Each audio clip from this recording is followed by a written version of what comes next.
नमस्कार, आप देख रहे हैं टाइम्स न्यूज और मैं हूं आपके साथ कल्चर। इंदौर में एक सिरफिरे प्रेमी ने चरित्र शंका के कारण प्रेमिका पर चाकू से हमला कर दिया। आरोपी ने पहले प्रेमिका को मिलने बुलाया, फिर बेदर्दी से प्रेमिका पर धारदार चाकू से पीठ के पीछे कई वार किए, जिसका सीसीटीवी भी सामने आया है। हालांकि वारदात को अंजाम देने के बाद आरोपी प्रेमी खुद भी आत्महत्या करने के लिए निकल पड़ा था। ये तो गनीमत रही कि पुलिस ने सही समय पर प्रेमी को गिरफ्तार कर लिया है। दरअसल इंदौर के जूनी इंदौर थाना क्षेत्र अंतर्गत बैराठी कॉलोनी में गुरुद्वारे के सामने एक प्रेमी ने बेदर्दी से प्रेमिका की पीठ पर चाकू से देखते ही देखते 3 बार हमला कर दिया। इसके बाद तुरंत ही आरोपी मौके से भाग निकला। वहीं प्रेमिका को साथ में मौजूद छोटी बहन प्रत्यक्षदर्शियों और परिजनों की मदद से अस्पताल लेकर पहुंची, जहां उसका उपचार किया जा रहा है। हालांकि फरार प्रेमी यही नहीं रुका।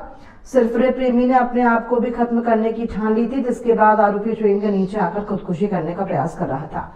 लेकिन गनीमत रही कि पुलिस को पहले से सूचना मिल गई और पुलिस ने तुरंत पटरी पर जाते प्रेमी को गिरफ्तार कर लिया। एडिशनल डीसीपी अभिनय विश्वकर्मा के मुताबिक आरोपी द्वारकापुरी थाना क्षेत्र का निवासी है। प्रेमी अमित भदौरिया प्रेमिका के मामा की कपड़े की दुकान में काम करता है, तभी से प्रेम प्रसंग चल रहा है। हालांकि आरोपी ज्यादा पढ़ा लिखा नहीं है, 9वीं कक्षा तक ही आरोपी ने अपनी पढ़ाई की है और इसके बाद आरोपी रोजगार की तलाश में प्रेमिका के मामा के यहाँ काम करने लगा। कम उम्र के साथ ही आरोपी का कोई आपराधिक रिकॉर्ड भी नहीं है। हालांकि प्रेम प्रसंग के चलते उसे आशंका थी कि युवती किसी और युवक से भी बात करती है और इसके बाद सिरफिरे प्रेमी ने प्रेमिका को मिलने बुलाया और उसके बाद दोनों के बीच चरित्र शंका के चलते विवाद शुरू हो गया।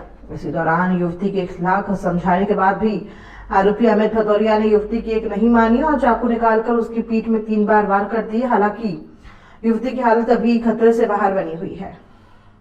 गौरतलब है कि सिरफिरे प्रेमी अमित भदौरिया द्वारा युवती को जान से मारने की नियत से कई बार वार किए गए, जिसका सीसीटीवी फुटेज भी सामने आया है। वहीं पुलिस ने आरोपी को तुरंत गिरफ्तार भी कर लिया है, जिससे अब पुलिस पूछताछ कर रही है। जी, जूनी इंदौर थाना क्षेत्र में आज दोपहर लगभग 12:30 के आसपास में 2 युवतियाँ, दोनों बालिग हैं, एक स्कूटी पर जा रही थी। तभी उनको एक व्यक्ति, जिनको पहले उन्होंने बताया था अज्ञात था, लेकिन वो बाद में पूछताछ के दौरान मालूम पड़ा कि वो उनके पहचान वाला एक व्यक्ति था, उनसे बातचीत करने आया था और उसी दौरान उनके बीच में विवाद हुआ, जिसके बाद उस व्यक्ति द्वारा जो युवती पीछे बैठी हुई थी उसके पीठ में चाकू से हमला किया गया, 3 बार मारा गया, जिसके बाद वो वहाँ से भाग गया। युवती को तुरंत अस्पताल लेके जाया गया और थाने पर जैसी सूचना आई, थाने पर मामला पंजीबद्ध किया गया और तुरंत आरोपी की तलाश जारी कर दी गई। महज 2 घंटे के अंदर में आरोपी को गिरफ्तार कर लिया गया है। आरोपी हमारी कस्टडी में है और आरोपी से घटना में प्रयोग किया गया जो चाकू था वो भी बरामद किया गया है। कौन है सर आरोपी और क्या प्रेम प्रसंग का इस तरह का मामला? आरोपी द्वारकापुरी क्षेत्र का रहने वाला लड़का है, बालिग लड़का है और आरोपी फरियादी जो है उन्हीं के मामा की दुकान में काम किया करता था और इनका प्रेम प्रसंग पहले से चल रहा था।